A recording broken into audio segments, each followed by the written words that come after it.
Hi guys, and welcome to my channel.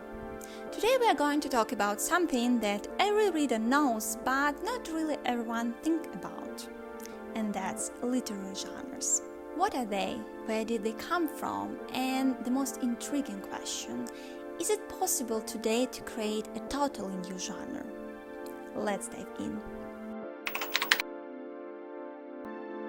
So, first of all, there are lots and lots of genres, like if you Google it, you will have 50, 60, or even more. There are also cross-genres, multi-genres, and more things that we are not going to go through. Today we are going to talk about the main fiction genres and their so-called evolution. It's quite obvious that in ancient times there were not that many genres that we have today. So who was the first? What genre was first published and most popular? And the answer is epic, of course.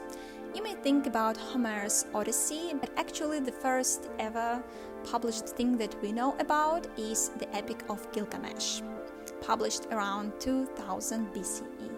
So it's something like the grandfather of everything we read today, and it is exactly the time when the adventure fiction started to grow. Now let's fast forward to medieval Europe. Epic transforms, prose rises, and now the most popular thing is chivalric romance. Knights, honor, and quests. Think about the Knights of the Round Table. But it's exactly the point when Miguel de Cervantes publishes Don Quixote, and boom, he just makes fun of all these knightly things, thus creating the novel as a genre. Can you believe that the novel that we see everywhere today was created like this? And around the same time, the lyric poetry was exploding, like Petrarch, Dante Alighieri, all these big names. Oh, and guess what? Around the same time, in 1516, Thomas More published Utopia, thus marking the start of the utopian fiction.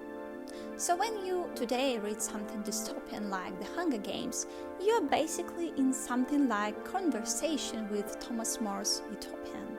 Crazy, huh? Next come the 18th and 19th centuries, and that's the time of the golden age of realistic fiction and the full formation of the novel. Robinson Crusoe comes out in 1719, and the novel is now unstoppable. Finally, romance takes shape as a genre, and yes, that's exactly when Jane Austen's Pride and Prejudice is published. But there is actually a plot twist. 19th century is the time when we see a Gothic novel, like Mary Shelley's Frankenstein. But it's not only the appearance of Gothic novels, but the invention of a real sci-fi. Can you imagine creating two new genres in one book? Around the same period, we see the birth of detective fiction. So, Edgar Allan Poe publishes The Murders in the Rue Morgue, and boom, everyone is obsessed with solving the mysteries. It's also the time when thriller was formed as a genre. Alexander Dumas' Count Monte Cristo is disputed to be the first ever thriller because it has the famous thriller formula: suspense plus mystery plus action. The end of the 19th century is when the modern fantasy steps out. First it was George MacDonald, followed by Tolkien, who shaped the genre forever. Then we have the 20th century, and the beginning brings us the dystopian genre. So Yevgeny Zamyatin's We is followed by George Orwell's 1984. Later, we also have graphic novels that are formed as a genre, proving that comics can also be deep, emotional, tragic, and literary.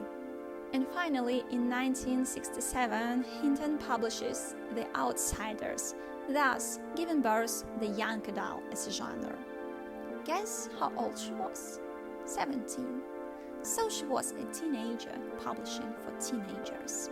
So here we are in the 21st century.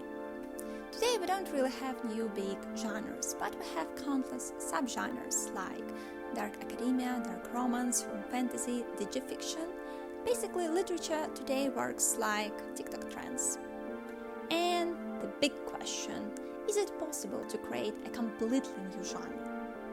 And my answer is yes, definitely yes. But it's not that simple. Most new ideas instantly fall into a trap of a subgenre or get labeled as a cross-genre. Publishers love to categorize. But maybe you could be a new Mary Shelley, creating something that new that no one has a name for it. So, what do you think? Do genres matter for you when you choose a book, or do you simply grab anything that looks interesting to you? Tell me in the comments and let's brainstorm what a new genre could look like.